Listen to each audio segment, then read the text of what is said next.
நாளை மறுநாள் தீபாவளி. சென்னையிலிருந்து வெளியூர்களுக்கு செல்லும் பேருந்து நிலையத்தில் கட்டுக்கடங்காத கூட்டம். ஒவ்வொரு ஊருக்கு செல்லும் பேருந்துகள் முன்னால் பெரும் கூட்டம் நின்றபடி வந்து நிற்கும். நிற்கும் பேருந்துகளில் அடித்து பிடித்து ஏறியபடி இருந்தனர். வண்டி வந்து நிற்கவும் கிளம்பவும் அடுத்த வண்டி வந்து நிற்கவுமாக அந்த இடமே கூட்டமாக இருந்தது. சியாமளா சிந்தனை வசப்பட்டபடி நின்றிருந்தாள். மதுரைக்கு செல்ல வேண்டும். கூட்டமோ கட்டுக்கடங்காமல் இருந்தது. முதலில் அவள் மதுரைக்கு செல்ல விருப்பமில்லாமல் தான் இருந்தாள். 3 நாள் தான் விடுமுறை. இவள் எழுதி முடிக்க வேண்டியது ஏராளமாய் இருந்தது. வீட்டிற்கு ஃபோன் செய்தும் பேசினாள். அப்பா உன் விருப்பம் போல் செய் என்று சொல்லிவிட்டார். அவருக்கு மனதுக்குள் பெண் தீபாவளிக்கு வரவில்லையே என்னும் ஏக்கம் இருந்தாலும் அதை வெளிக்காட்டவில்லை. அம்மாதான் திட்டினாள். ஏண்டி என்னதான் எழுதுறியோ, ஒரு எட்டி வந்து பார்த்துட்டு போலாம்ல. அவளுக்கு புரிந்தது அம்மாவின் ஏக்கம். போக வர செலவுகள் 1000க்கு மேல் ஆகும். இழுத்து பிடித்து செலவு செய்தாலும் விடுமுறையோ ஒரே ஒரு நாள்தான். மற்ற 2 நாட்கள் போக வர சரியாக இருக்கும். பேசாமல் புது வருட விடுமுறை 1 வாரம் கிறிஸ்துமஸோடு கிடைக்கும். அதை விட்டால் பொங்கல் 5 நாள் கிடைக்கும். இதில் ஏதாவது ஒன்றில் வீட்டுக்கு போய் வந்து விடலாம் என்று முடிவு செய்து கொண்டாள். ஆனால் இப்படி திடீரென்று ஊருக்கு போக வேண்டிய சூழல் வந்துவிட்டது. சியாமளாவின் அருகிலேயே ஒரு பேருந்து வந்து நின்றது. அனிச்சையாய் ஓடி சென்று சட்டென ஏறியவள் காலியாக கிடந்த 3 உட்காரும் இருக்கை ஒன்றில் உட்கார போனாள். அதற்குள் அவள் பின்னால் ஓடி வந்தவர்கள் அவளை பிடித்து தள்ளி ஒரு இடத்தில் உட்கார விடாமல் அலைக்கழித்தார்கள். கோபமாய் திரும்பியவள் யார் தன்னை இழுத்தது என்று பார்த்தாள். இவள் வயதை ஒத்த 2 கல்லூரி மாணவிகளாய் இருக்க வேண்டும். ஒரு சாரி கூட சொல்லாமல் அவளை தள்ளிவிட்டு 3 பேர் உட்காரும் இருக்கையில் பரவிக்கொண்டார்கள்.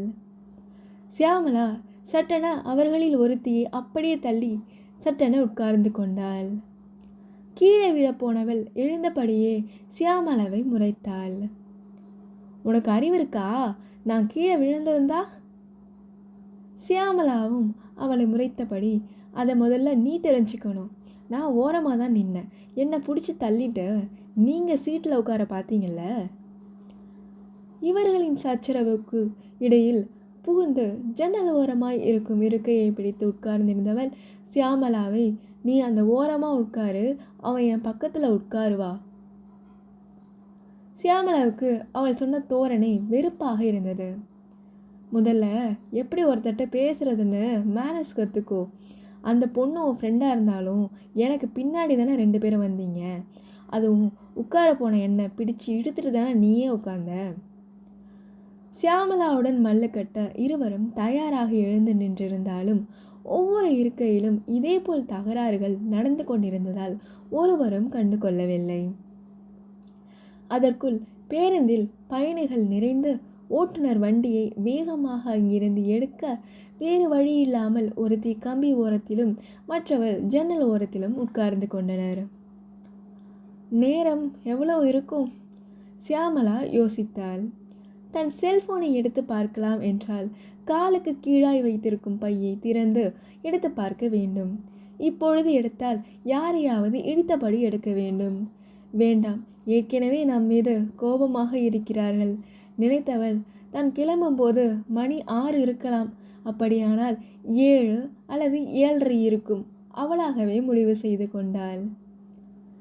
ஜன்னல் ஓரம் உட்கார்ந்திருந்தவள் வேண்டுமென்றே தன் தோள் பையை மடி மீது வைத்து அதன் ஜிப்பை திறந்தாள். தாராளமாக தன் முழங்கையை சியாமளாவின் மார்பின் மீது இடித்தபடியே இருந்தாள். சியாமளாவிற்கு கோபமாக வந்தது. வேண்டாம், இந்த சூழ்நிலையில் இவர்களுடன் சண்டையிடுவதில் லாபமில்லை. அப்படியே இருக்கையில் சாய்ந்து கொண்டு அப்பாவை நினைத்து பார்த்தாள். நாம் நேற்றே போயிருக்கணும்.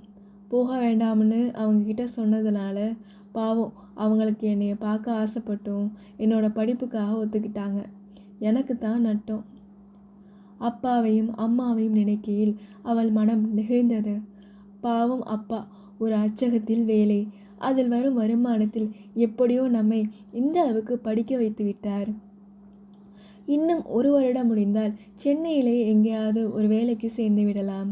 இருவரையும் கூட கூட்டி வந்து இங்கேயே வைத்து கொண்டு நாம் வேலைக்கு போயிட்டு வந்து கொண்டிருக்கலாம். இப்படி எத்தனையோ கற்பனைகள். நினைக்கும் போதே அவள் கண்களில் ஓரத்தில் கண்ணீர். சியாமளாவை கல் மனசுக்காரி என்று அம்மா சொல்லுவாள். அது எப்படிடி இப்படி கல்லாட்டம் இருக்கிறியேன்னு தெரியல. எதுக்கும் பயப்படுறதில்ல. உங்கள் அப்பாவுக்கு எதை கண்டாலும் பயம், எனக்கு அதை விட பயம். ஆனால் நீ மட்டும் எங்களுக்கு வித்தியாசமாக வந்து பிறந்திருக்கேடி. சியாமளாவுக்கு அம்மா சொன்னது சரியோ என்று பல முறை தோன்றியிருக்கிறது. மனிதை நிகழும் சம்பவங்கள் எதிரில் நடந்தாலும் அதனால் எந்த பாதிப்பும் இல்லாதவள் போல்தான் இருப்பாள். அம்மாவும் அப்பாவுடனும் ஏதாவது சினிமாவுக்கு போகும்போது மிகுந்த சோகமான காட்சிகள் வந்துவிட்டால் அம்மா பூத் பூத் என்று அழுவாள். இவளுக்கு சிரிப்பாக வரும். அம்மாவை பாரு என்று அப்பாவிடம் சொல்ல திரும்பினால் அப்பா தன் கண்களை துடைத்தபடி இருப்பார். திரைப்படம் பார்த்துவிட்டு வரும்போது இருவரையும் கிண்டல் செய்து கொண்டே வருவாள். அம்மா அவளிடம் போடி, உன்னைய மாதிரி கல்லாட்டம் என்னால் இருக்க முடியாது என்பாள். திடீரென அவள் அருகில் கெக்கே பிக்கே என்ற சிரிப்பு. வலதும் இடதும் உட்கார்ந்திருந்த பெண்கள் இருவரும் ஏதோ ஒரு பெரிய ஜோக்கை சொல்லி சிரித்தனர். அவர்களின் சத்தம் அமைதியான பேருந்தின் பயணத்தில் ஒரு இடைஞ்சலாகத்தான் தெரிந்தது. அவர்கள் இருவரையும் பார்த்தாள். இவளின் பார்வையை புரிந்து கொண்ட அவர்கள் வேண்டுமென்றே இவளுக்கு எரிச்சல் ஊட்ட மேலும் சிரித்தனர். சியாமளாவிற்கு அவர்கள் மேல் பரிதாபமாக வந்தது.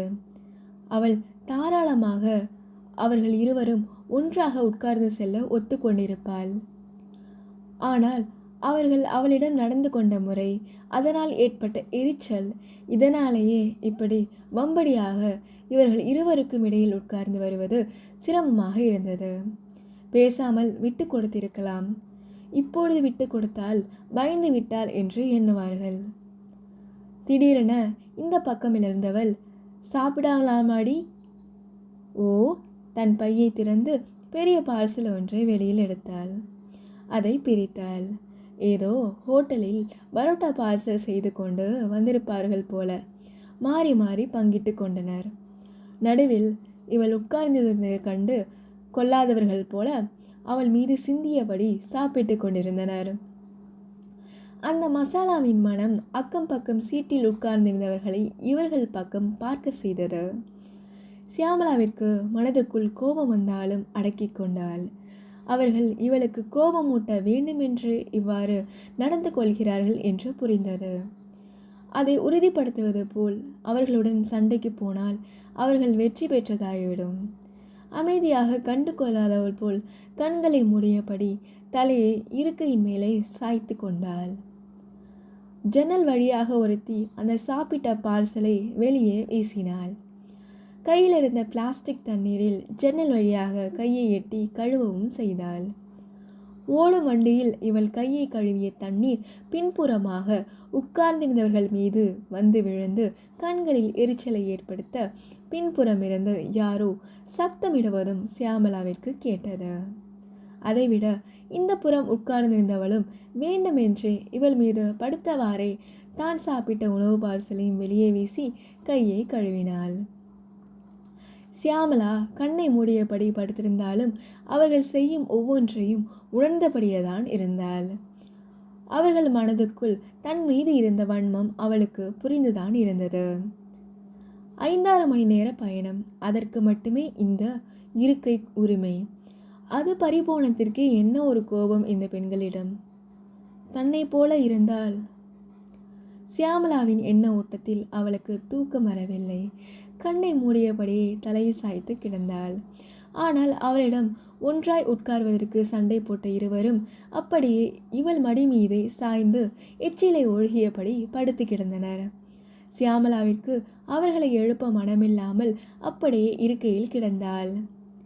பேருந்து மதுரைக்கு வந்து சேர்ந்து கசகசவென கூட்டம். இறங்க முயற்சிக்கும் போதுதான் அந்த பெண்கள் இருவரும் விழித்தனர். தாங்கள் இருவரும் சியாமளாவின் மடியில் படுத்து கிடந்ததை எழும்போதுதான் தெரிந்து கொண்டார்கள். அவள் முகத்தை பார்க்க சங்கடப்பட்டு வேக வேகமாக எழுந்து தங்கள் உடைகளை சரிப்படுத்தியபடி வெளியே வந்தனர். சியாமளா அவசரப்படாமல் அவர்கள் எழுந்து சற்று நகர்ந்த பின்னே தான் எழுந்தாள். தனது தோள்பையை காலின் கீழிருந்து எடுத்து தோள் மீது போட்டுக்கொண்டாள். நீண்ட நேரமாக உட்கார்ந்து வந்ததால் கால்கள் எழுந்து நிற்க தடுமாறியது. 2 நிமிடம் தன்னை திடப்படுத்திய பின்னாலேயே பேருந்திலிருந்து இறங்கினாள். இன்னும் விடியல் நேரம் வரவில்லை என்பதை குளிர் காட்டியது. செல்போனிலிருந்து எடுத்து மணியை பார்த்தவள் 3ஐ காட்டியதும் அடுத்து என்ன செய்யலாம் யோசித்தபடியே முன்னால் நடக்க ஆரம்பித்தாள். சியாமளா, திடீர் குரல் கேட்கவும் திரும்பினாள். மாமா நின்று கொண்டிருந்தார். எப்படியும் இந்த டைம் ஆயிடும் தான் காத்துட்ருக்கேன். அவர் குரலில் துக்கம் காட்டியது. அதன் தாக்கம் இவள் மனதையும் தாக்க வர இருந்த அழுகையை அடக்கியபடியே தன்னை திடப்படுத்தி கொண்டாள். காரில் சற்று தூரம் செல்லும் போதுதான் கவனித்தாள். அவள் அருகில் உட்கார்ந்திருந்த 2 பெண்கள் பயந்து அந்த இருளில் விழித்தபடி என்ன செய்வது என்பது போல் விழித்து நிற்பதை. மாமாவிடம், கொஞ்சம் காரை நிறுத்துங்க மாமா, அந்த பொண்ணுங்க என் கூட வந்தவங்க, நாம் போகிற வழியில் அவங்க இறங்குறதா இருந்தால் இறக்கி விட்டுடலாம் சொன்னவள் கார் அவர்கள் அருகில் சென்று நிற்கவும் இறங்கியவள் அந்த பெண்களிடம், ஹலோ, உங்கள் வீடு எங்கே இருக்குது சொன்னீங்கன்னா இறக்கி விட்டுட்டு போயிடுறோம். இருவரும் திகைத்தனர். தங்களுக்கிடையில் உட்கார்ந்து வந்தவள் அல்லவா, அவளிடம் சொல்வதற்கு தயக்கம் இருந்தாலும் வீடு போனால் சரி என்பது போல போகும் இடத்தை சொன்னார்கள். சரி ஏறுங்க என்றவள் அவர்களை பின்புறமாக ஏற்றிக்கொண்டாள். அவர்கள் தன்னிடம் நடந்து கொண்டதற்கு ஒரு வெட்கம் தோன்றியதை அவர்கள் ஏறும்போது தயங்கி குழைந்து ஏறும்போதுதான் கவனித்தாள். கார் இவள் வீட்டு முன் நின்றது. மாமா, நான் இறங்கிக்கிறேன், அவங்கள இறக்கி விட்டுட்டு வந்துடுங்க சொல்லிவிட்டு விடுவிடுவென வீட்டை நோக்கி நடந்தாள். அந்த நேரத்தில் அவள் வீட்டின் முன் நிற்கும் கூட்டத்தை பார்த்த இவர்கள் இருவரும் கார் போகும்போது அவரிடம் கேட்டனர், என்ன சார் அவங்க முன்னாடி கூட்டம்? எங்கள் மச்சான், அதுதான் சியாமலா அப்பா, மதியானம் ஹார்ட் அட்டாக்கில் இறந்துட்டாரு. அவள் எப்படி இந்த நேரத்தில் பஸ்ஸில் வருவான்னு வெயிட் பண்ணிக்கிட்டு இருந்தேன். அதிர்ந்து போயினர் இருவரும். சே, அப்பாவை பறி கொடுத்து துக்கத்தோடு வந்த பொண்ணுட்டையா நாங்கள் இப்படி நடந்துக்கிட்டோம். அதை விட அந்த துக்கு நேரத்துலேயும் நம்ம செஞ்சதை எல்லாம் மனசில் எடுத்துக்காமல் அவங்கள ஏற்றிக்கிட்டது மட்டும் இல்லாமல் இறக்கி விட்டு வர சொல்லிட்டு போயிருக்கா இறந்து போன அப்பாவோட உடலை பார்க்குறதுக்கு.